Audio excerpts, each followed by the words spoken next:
आऊज़ुबिल्लाहिमिनश्शैतानिर्रजीम बिस्मिल्लाहिर्रहमानिर्रहीम। शुरू अल्लाह पाक के नाम से जो बड़ा मेहरबान और नहायत रहम करने वाला है।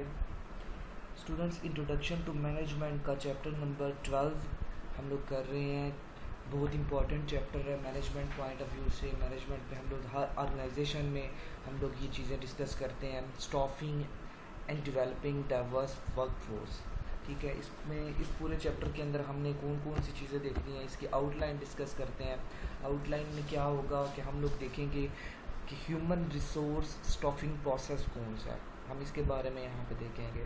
फिर ये देखेंगे कि ह्यूमन रिसोर्स प्लानिंग किस तरह से होती है और वो प्लानिंग ऑर्गेनाइजेशन की स्ट्रेटजीज़ के साथ किस तरह मैच कर रही होती है, ठीक है। फिर हम ह्यूमन रिसोर्स प्लानिंग के अंदर डिस्कस करेंगे कि कौन कौन से स्टेप्स होते हैं, इम्पॉर्टेंस क्या होती है जब भी ऑर्गेनाइजेशन में स्टाफिंग प्रोसेस किया जाएगा, डाइवर्सिटी क्या अहमियत रखती है उसमें, ठीक है। उसके बाद हम डिस्कस करेंगे एम्प्लॉयर ब्रांड जो है, value of the employer brand in recruitment, वो किस तरह से है, ठीक है। फिर डिफरेंट वेज़ की बात करेंगे, हम लोग डिस्कस करेंगे identify ways to improve the validity of employment interviews. जो सिलेक्शन प्रोसेस हमारा होता है, कौन सा प्रोसेस अच्छा होता है वो डिस्कस करेंगे, ठीक है। टेक्निक्स कौन सी यूज़ होती हैं इसमें, ठीक है। फिर ट्रेनिंग मेथड्स से। ओवरऑल हम सिंपली बात करें तो हम कहते हैं कि इस चैप्टर की मदद से हमें ये पता चलेगा कि एक ऑर्गेनाइजेशन में एक नई अपॉइंटमेंट किस तरह से होती है और उसके ऊपर अमल किस तरह से होता है। मतलब कि जो नई अपॉइंटमेंट हुई है उसमें कौन कौन से स्टेप्स इन्वॉल्व होते हैं, किस तरह से पता चलता है कि एक जॉब के लिए एक अपॉर्चुनिटी बन रही है, एक जगह खाली है, वहाँ पे कौन से लोग जो हैं वो हायर करने हैं। ये सारा ओवरऑल जो प्रोसेस आपका स्टाफिंग प्रोसेस कहलाता है, इसको यहाँ पे हमने इस चैप्टर के अंदर डिस्कस करना है, ठीक है। Human resource staffing process. अब ह्यूमन रिसोर्स देखिए, जैसे इकोनॉमिक्स में कहा जाता है कि लैंड, लेबर, कैपिटल वगैरह जो है फैक्टर्स ऑफ प्रोडक्शन आपके पास आ जाते हैं। तो यहाँ पे भी जो लेबर है हमारा, वो बेसिकली ये टारगेट होता है। लेबर में हम कहते हैं कि मैनेजमेंट लेवल हम डिस्कस कर रहे हैं, बंदे कौन कौन से चाहिए, कहाँ पे चाहिए। 3 लेवल मैनेजमेंट के जो हम पढ़ चुके हैं, ठीक है, टॉप, मिडल और लोअर। उन सब जगह पे अगर हमें ज़रूरत पड़ रही है लोगों की, तो वो किस प्रोसेस के लिहाज से चलना है और वो किस डिपार्टमेंट ने उसको डील करना है उनके साथ, कि हायरिंग कौन सा डिपार्टमेंट करता है। तो ये हमें पता चलता है कि ह्यूमन रिसोर्स डिपार्टमेंट होता है हर ऑर्गेनाइजेशन के अंदर, जिनका काम यही है कि प्लानिंग करना, देखना कहाँ पे कितने लोग चाहिए, कौन से खास लोग चाहिए, किस तरह की हायरिंग करनी है। ये सारा प्रोसेस जो है इनके ऊपर चलता है, ठीक है। ह्यूमन रिसोर्स प्लानिंग एक लंबा प्रोसेस होता है। जब इसको हम डिफाइन करते हैं, हम कहते हैं कि ह्यूमन रिसोर्स प्लानिंग क्या प्रोसेस है। The process of ensuring that the organisation has the right kinds of people in the right place at the right time. कि ये ह्यूमन रिसोर्स डिपार्टमेंट का काम है कि कौन सी जगह पे जहाँ पे एक बंदा चाहिए वो वाकई वही बंदा वहाँ पे अपॉइंट किया जाए जो जिस क्वालिटीज़ का वो बंदा चाहिए, और सही टाइम के ऊपर, ठीक है। तो इस प्रोसेस के अंदर क्या होता है कि सबसे पहले ऑर्गेनाइजेशनल स्ट्रेटजी एंड प्लानिंग, सबसे पहले प्लानिंग की स्ट्रेटजी बनाई जाती है, प्लानिंग की जाती है उसके बारे में, ठीक है। फिर देखा जाता है कि वहाँ पे कौन से लोग चाहिए, ह्यूमन रिसोर्स नीड्स, किस तरह के लोगों की ज़रूरत है। जैसे हम कहते हैं कि ऑर्गेनाइजेशन के अंदर आईटी के लोग कुछ होते हैं, कुछ अकाउंट्स वाले हैं, कुछ फाइनेंस डिपार्टमेंट के हैं, कुछ जनाब मैनेजमेंट डिपार्टमेंट के हैं। तो ये सारे लोग, ये एचआर डिपार्टमेंट का काम होता है कि उन्होंने देखना है कि कौन सी जगह पे कौन से बंदे चाहिए, ठीक है। फिर उसके बाद इन्होंने क्या करना है, देखनी है कि अपॉर्चुनिटीज़ निकल रही हैं, कुछ जगह जो है जगह खाली पड़ी हैं, वहाँ पे लोगों को अपॉइंट करना है। ये फिर जो है एप्लीकेशंस मांगते हैं लोगों से, जॉब एप्लीकेशंस, ठीक है। तो फिर लोग जो है वो अप्लाई करते हैं, रिसेंट जॉब एप्लीकेशंस आती हैं लोगों, ठीक है। उनमें से फिर क्या होता है कि कुछ खास एप्लीकेशंस की सिलेक्ट की जाती हैं, उनके इंटरव्यूज़ वगैरह किए जाते हैं, एक लंबा प्रोसेस चलता है और जाके हायरिंग की जाती है, एम्प्लॉयज़ को डेवलप किया जाता है। हम यहाँ पे डिस्कस करते हैं ह्यूमन रिसोर्स स्टाफिंग प्रोसेस के अंदर ये जो हमारे पास हैं, ये लास्ट 4 स्टेप्स जो हैं, यहाँ पे हम एक चीज़ माइंड में रखते हैं, डाइवर्सिटी, कि जो भी आपने लोग अपॉइंट करने हैं उनमें डाइवर्सिटी होनी चाहिए। डाइवर्सिटी मतलब कि डिफरेंट कल्चर के, डिफरेंट बैकग्राउंड के लोग जो हैं वो हम लेके आते हैं। हर बंदा एक दूसरे से डिफरेंट काम करने वाला, उसका बैकग्राउंड, रहन सहन का तरीका, बिहेवियर, ये सारी चीज़ें हम यहाँ पे माइंड में रखते हैं, ठीक है।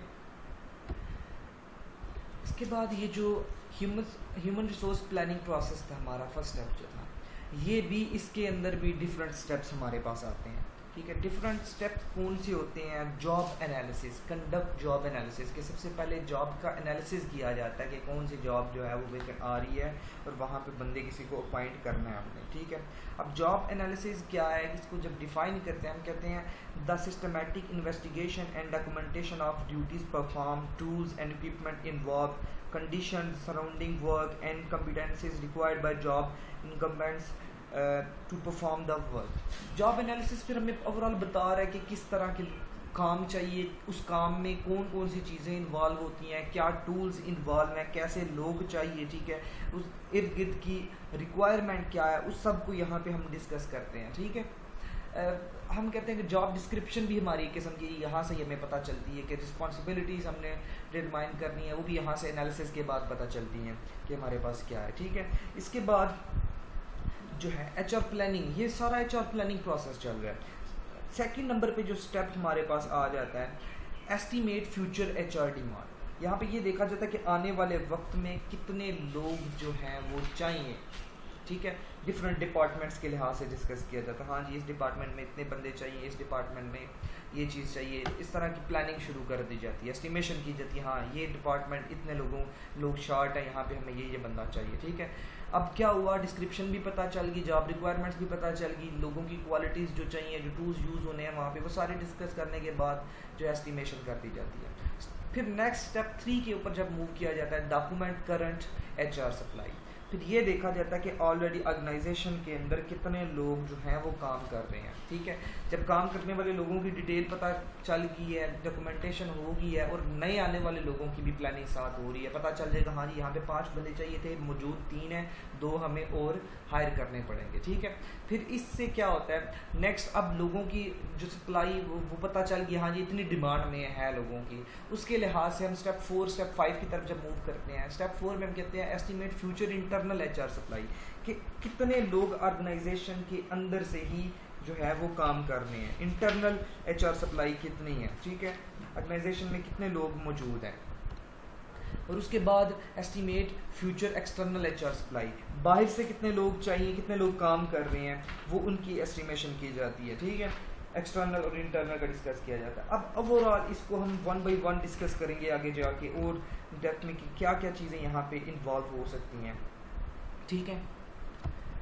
अब जो कंडक्ट जॉब एनालिसिस था पहला हमारे पास, जिसका मैंने ओवरव्यू आप लोगों को दिया, उसमें बेसिकली होना क्या था, the systematic investigation and documentation of duties, tools used, equipment, conditions and competencies, ठीक है।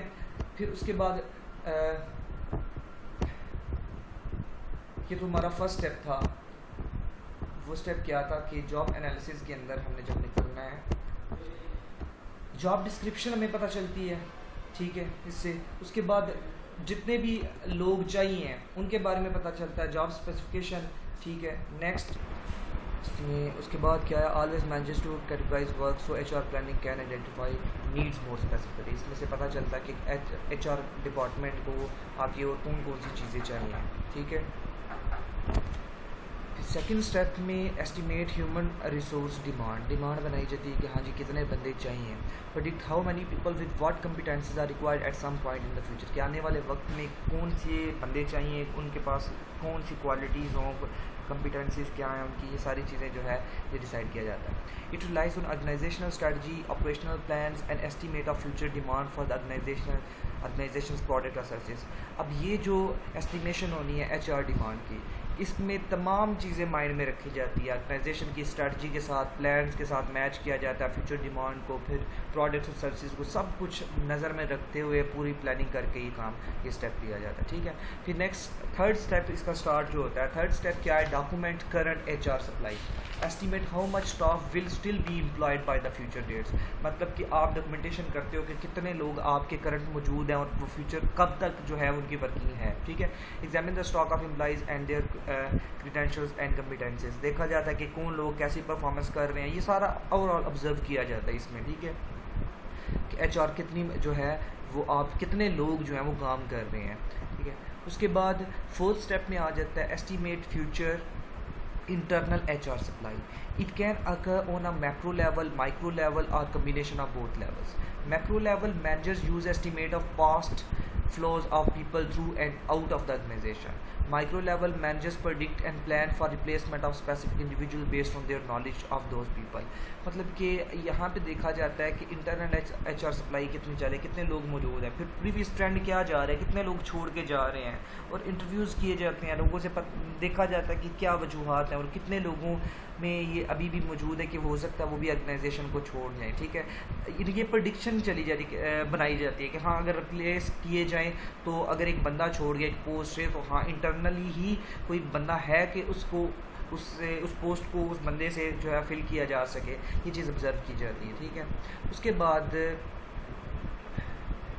ये तक एक क्वेश्चन यहाँ पे आया, if an organisation wants to be effective it should rely on the internal HR supply because it maintains the cultural values. Do you agree? कहते हैं कि हाँ अगर एक ऑर्गेनाइजेशन जो है वो चाहती है कि वो अच्छे तरीके से काम करे तो क्या वो इंटरनल HR सप्लाई के ऊपर ही रिलाई करेगी. मतलब कि एक पोस्ट मैनेजर लेवल की पोस्ट जो है वो हाली हुई है. ठीक है, तो वो देखेंगे क्या सबऑर्डिनेट्स जितने भी थे या कोई जो परफॉर्म कर रहा था जिसमें कैपेबिलिटीज़ हैं कि उसको मैनेजर प्रमोट कर दिया जाए, बना दिया जाए. कहते हैं कि ये चीज़ बेनिफिट देती है क्योंकि वो जो ऑलरेडी वर्किंग में है बंदा उस ऑर्गेनाइजेशन का हिस्सा है, उसका जो कल्चर है, उसका जो बिहेवियर है, उसकी क्वालिटीज़ वो इस तरह से एडजस्ट हुई होती हैं कि ऑर्गेनाइजेशन के साथ वो अच्छे तरीके से परफॉर्म कर सकता है. ठीक है, अब नेक्स्ट जो है estimate future external HR supply.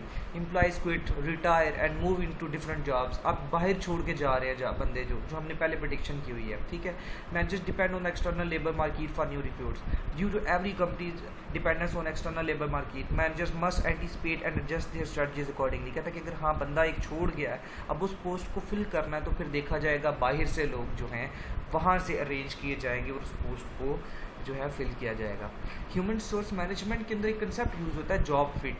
Job fit क्या चीज़ है? Right person for the right job. कि एक अच्छा बंदा जो ढूंढना है कि जो है एक ख़ास टाइम के ऊपर ख़ास बंदा ख़ास पोजीशन के लिए कि जो जिसको पोजीशन दी जा रही है वाकई वो इसके अंदर क्वालिटीज़ हैं कि वो एक अच्छे तरीके से परफॉर्म कर सकता है. ठीक है, top 10 employees for new college grads. अब ये यहाँ पे कुछ एग्जांपल्स बताई हुई है. Disney, Lockheed Martin, Deloitte and Touche, Goldman Sachs. ये कुछ एग्जांपल्स बताई हुई हैं कि जहाँ पे एम्प्लॉयज़ जो अच्छे तरीके से वो ये स्टॉफिंग प्रोसेस कर रहे हैं. ठीक है, वर्क फोर्स डाइवर्सिटी.